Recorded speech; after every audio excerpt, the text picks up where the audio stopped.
चीज़ों को सेटअप करने में टाइम ना लगे तो मैंने पहले से ही रिएक्ट जेएस और टेलविंड सीएसएस सेटअप करके रख ली थी। और मैंने हीरो जेएसएक्स का कंपोनेंट चैट जीपीटी से ऑलरेडी जनरेट करवाया हुआ है। ये कंपोनेंट कुछ हमें आउटपुट स्क्रीन पर इस तरह शो होगा। कार का कंपोनेंट बनाते हैं जिसमें हम बेसिकली वो लॉजिक लिखेंगे जिसके थ्रू हम 3JS को अपनी आउटपुट स्क्रीन पर दिखा सकेंगे, उस 3D मॉडल को हम अपने आउटपुट स्क्रीन पर दिखा सकेंगे। अब अगर हम देखें इस कार कंपोनेंट को तो हमने इसमें सबसे पहले सीन को इंपोर्ट किया।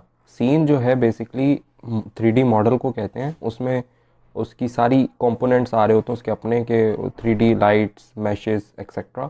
उसको हमने यूज़ GLTF हुक की मदद से इंपोर्ट कराया है, जो हमने 3D मॉडल डाउनलोड किया हुआ था वहाँ से।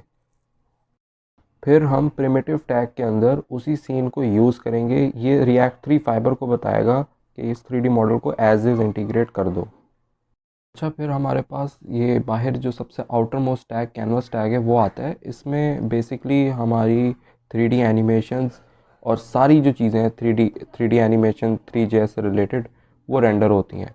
फिर आपको नज़र आ रहा होगा सस्पेंस टैग। इस टैग के अंदर बेसिकली ये टैग जो है हमारी 3D मॉडल के लोड होने के लिए हमें वेट करवाता है।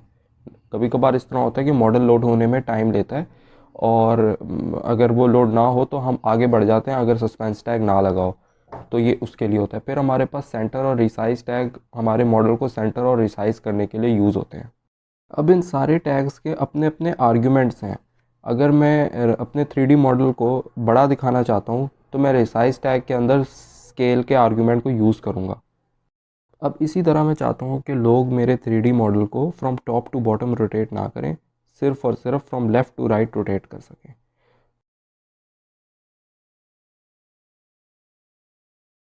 तो उसका तरीका ये होगा कि मैं ऑर्बिट कंट्रोल्स के अंदर उन चीज़ों को उनकी वैल्यूज़ को ज़ीरो कर दूं या कुछ मैथमेटिक्स